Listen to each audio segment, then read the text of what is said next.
Brain dead అయిన ఒక వ్యక్తి గుండెను హెలికాప్టర్ ద్వారా తిరుపతి పద్మావతి హాస్పిటల్కి తరలించారు. శ్రీకాకుళం జిల్లా టెక్కలి మండలం రావివలసకు చెందిన పొట్నూరు రాజేశ్వరరావు బ్రెయిన్ డెడ్ అయ్యారు.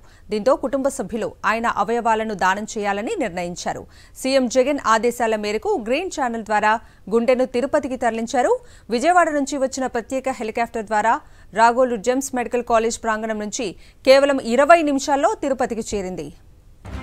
బ్రెయిన్ డెడ్ అయిన ఒక వ్యక్తి గుండెను హెలికాప్టర్ ద్వారా తిరుపతి పద్మావతి హాస్పిటల్కి తరలించారు. శ్రీకాకుళం జిల్లా టెక్కలి మండలం రావివలసకు చెందిన పొట్నూరు రాజేశ్వరరావు బ్రెయిన్ డెడ్ అయింది. దీంతో కుటుంబ సభ్యులు ఆయన అవయవాలను దానం చేయాలని నిర్ణయించారు.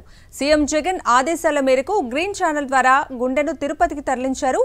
విజయవాడ నుంచి వచ్చిన ప్రత్యేక హెలికాప్టర్ ద్వారా రాగోలు జెమ్స్ మెడికల్ కాలేజ్ ప్రాంగణం నుంచి కేవలం 20 నిమిషాల్లో తిరుపతికి చేరింది.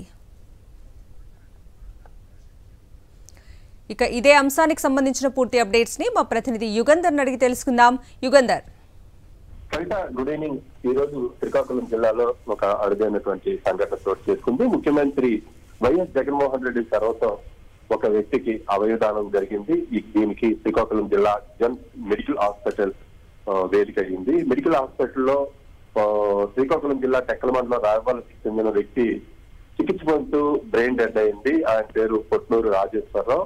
ఈయన రాయవలస ఒక రోడ్డు ప్రమాదంలో ఈయన ఆసుపత్రికి తీసుకొస్తే బ్రెయిన్ డెడ్ అయింది. దీని తాలూకా ఇది వెంటనే అవయవదాన ట్రస్ట్ కి అక్కడ ఉన్నటువంటి జెమ్స్ హాస్పిటల్ సిబ్బంది సమాచారం ఇచ్చారు. ఆ కుటుంబ సభ్యుల్ని కూడా ఒప్పించారు.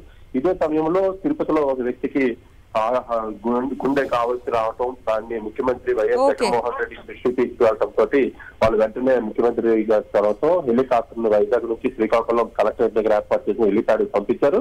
హెలిప్యాడ్ దగ్గర నుంచి మళ్ళీ విశాఖపట్నం కి తరలించి అక్కడి నుంచి ప్రత్యేక విమానంలో తిరుపతి తరలించారు. మొత్తం ఈ ప్రాసెస్ అంతా కూడా ఒక గంటన్నరలోని గ్రీన్ ఛానల్ లో అక్కడ ఉన్నటువంటి